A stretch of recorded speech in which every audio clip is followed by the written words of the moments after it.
business benefits of disseminating your content beyond the confines of your own website, allowing users to subscribe, to be informed of things without spamming them. There's a whole load of benefits that you can outline. So it's picking out what the benefits are and presenting them in the right way, rather than just saying, hey, we're going to do RSS on your site, we're going to do microformats. But that said, I mean, microformats, to be honest, we shove in because it's no additional work and we don't need to charge extra for it. So, what's the big deal? What came first, the chicken or the egg? Chicken. Cool. That's definitive? The egg. Well, I'm a Christian, aren't I? So I'm going to believe that God created the chicken, so therefore... You're right. Marcus, you're so tolerant. Hey.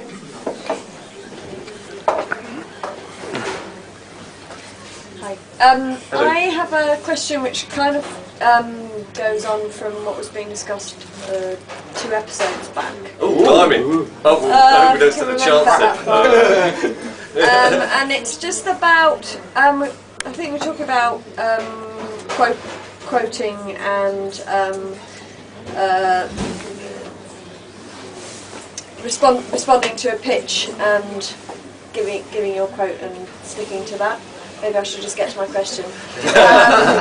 My question is, what do you do when a client gives you, puts out a request for pitches, and say you respond and you say, okay, we can do this, that, and the other. Yeah. For this is our solution.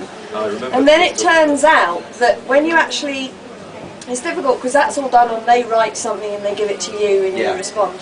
When you actually say you get the job and you sit down with them, it turns out like they don't actually want half that stuff because their intern wrote the technical spec. Yeah. And so then you're kind of thinking, well, that's good because actually they don't need, to have rollbacks in their CMS, but at the same time they do need all these other things that really weren't asked for when you were pitching. So I'm just wondering how you kind of approach that situation. Be honest, always.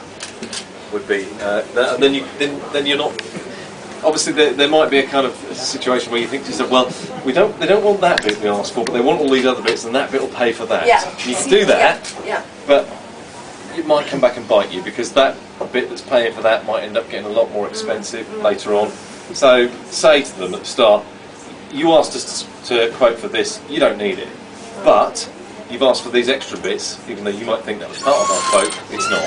So it's contract negotiation again. I keep going back to it, but that's exactly what I'm talking about now. We often have kick-off meetings after a contract's signed, but I've kind of got into the way of thinking, particularly for really big, complex projects, to have a kick-off meeting before you sign a contract. It's a bit of a risk involved with that because you want to be paid for that time because you've got 3 people appearing for a day. And you're worried but spend that time. Hammering out exactly what the spec's going to be. Yeah. It's just that worry of thinking, well, you said you do all these things for this much money, and you're to come in that early in the day and say, well, actually, we said that much. Well, it's all starting to change, and it's just you don't want to cut them off. Paul said it earlier. There are two people there, 2 types of designer. I think you use. There are those that are kind of totally, within themselves, and I am the designer and I am right. And there are others that are just saying yes, yes, yes, because they're so scared they're going to lose the client. Just be big enough to stand up and say, this wasn't part of what we discussed earlier, but actually, and you can dress it up. You can say, but that bit that you said you really wanted, you really don't. So we can make a saving there, and make them do the math in their head. Clients are not unreasonable people. I'm going to cover over that. Clients are not unreasonable people. If you explained why what they're asking for is not in line with what they actually need, they will understand that in the majority of cases. And it's very rare. Once a client has made the mental commitment of you are going to be my supplier, for them to go back on that, you have to be really piss them off. You really have to upset them, simply because it's such a hassle going through selecting a design agency. It's a pain in the arse to do. So the chances are, you will be all right in situations as long as you're not unreasonable. Yeah, thank you. Okay. Next. Can I just have 2 remarks? Yeah, sure. First, for the multi-language websites.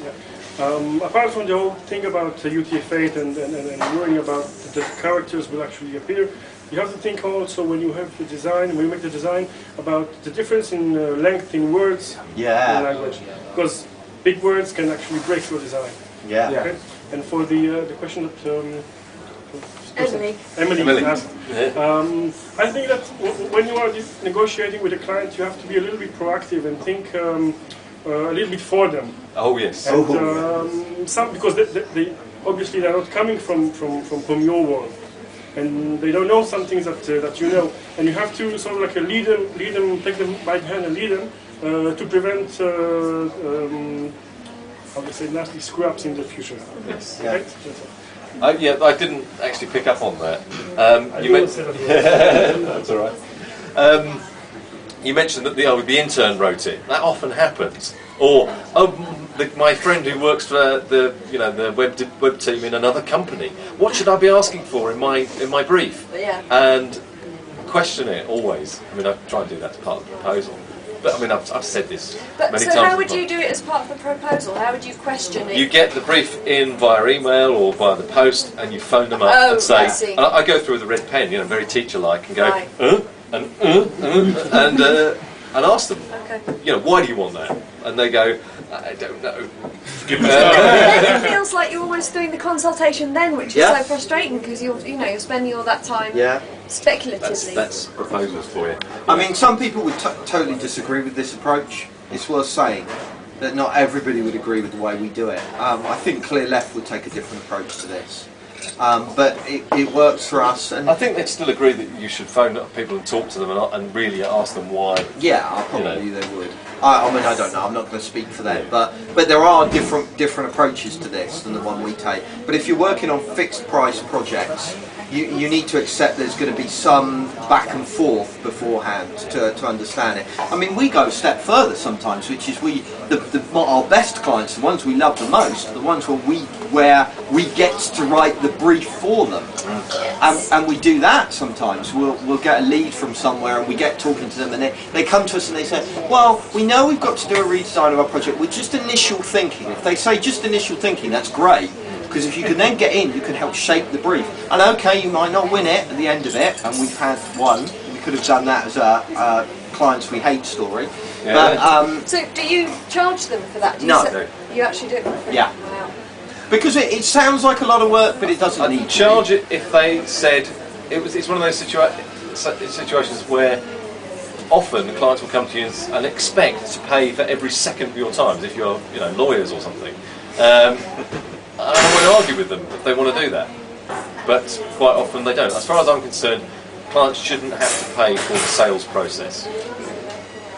Maybe they should. I don't know. But they do.